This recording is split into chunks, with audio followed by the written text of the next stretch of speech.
स्वागत है आपको हमारे इस नए वीडियो में। दोस्तों आज हम इस वीडियो में बात करेंगे कक्षा 10वीं के संस्कृत विषय का जो बोर्ड पेपर है उसके बारे में। दोस्तों जैसा कि आप जानते ही हैं, पहले परीक्षा दे चुके हैं और ये पूरे 80 नंबर का पेपर आएगा और 3 घंटे 15 मिनट का होगा। और इस संस्कृत में आपको खंड अ में है जो ऑब्जेक्टिव प्रश्न मिलेंगे, बहुविकल्पात्मक प्रश्न आता, ठीक है।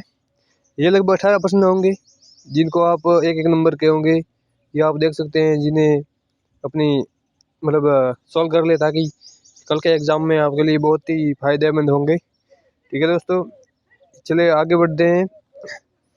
और दूसरे प्रश्नों में आपको रिक्त स्थानाన్ని पूरित करना है, रिक्त स्थानों की पूर्ति करनी है।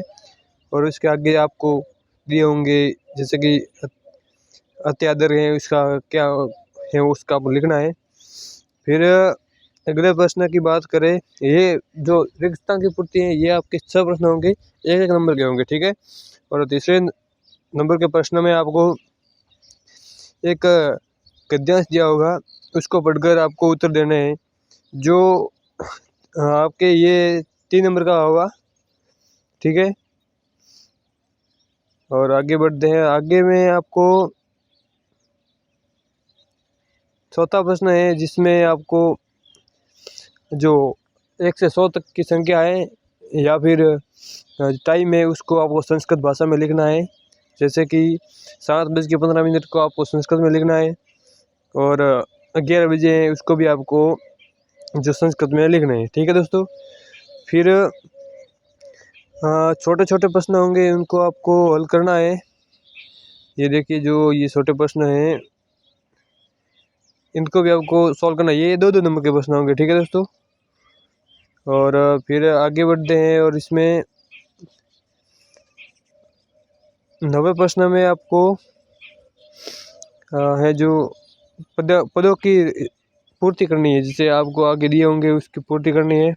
10वें प्रश्न की बात करें जो 3 नंबर के होंगे और उसमें आपको प्रश्न का निर्माण करना है, उत्तर के रूप में दिए होंगे, प्रश्न का निर्माण करना है। और फिर 11 प्रश्न में आपको 2 प्रश्न दिए होंगे, अथवा में भी होगा, जिसे आपको एक आपका जो पाठ है जननी तुल्य वचला, उसका हिंदी में सार लिखना है, हिंदी में लिखना है ये, ठीक है। या फिर आप सौहार्द प्रकृति, इस पाठ का भी हिंदी में लिख सकते हैं।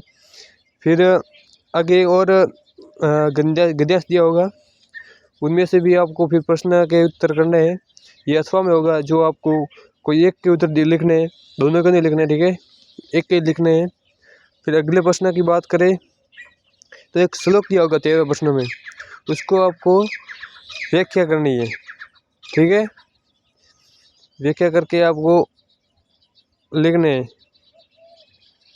फिर अगले प्रश्न में आपको 13 प्रश्न में आपको व्याख्या नहीं करनी है। 13 प्रश्न में आपको जो इसके प्रश्न दिए होंगे उसको लिखने हैं। व्याख्या के लिए आपको आगे और एक दिया होगा, और 13 का भी अथवा में होगा, उससे आप कोई एक कर सकते हैं। और फिर 16वें प्रश्न में बात करें तो आपको एक नाट्यांश होगा, उसमें से उत्तर आपको लिख के देने हैं। तो आपके खास प्रश्न तो जो पद्यांश, गद्यांश और नाट्यांश में से आ जाएंगे। और फिर अगले प्रश्न की बात करें तो अगले प्रश्न में आपको है जो प्रार्थना पत्र लिखना है, तो संस्कृत भाषा में लिखना होगा।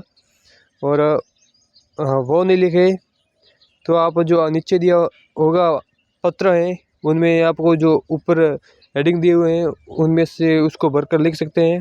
फिर 16वें प्रश्न की बात करें तो 16वें प्रश्न में आपको चित्र को देखकर इसके जो 8 वाक्य बनाने हैं, 8 वाक्य बनाकर आप कर सकते हैं। और इसमें अथवा में भी दिया होगा, जो कि जयपुर भ्रमण पर आपको संवाद लिखना है।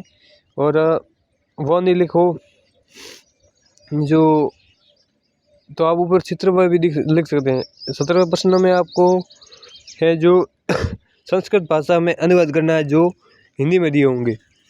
फिर आपको 18वें प्रश्न में है जो क्रम में करने व्यवस्थित, जैसे कि पहले कौन सा आएगा, और उसमें आपको कौन नहीं करने हैं तो अथवा में दिया होगा, वो भी आप कर सकते हैं।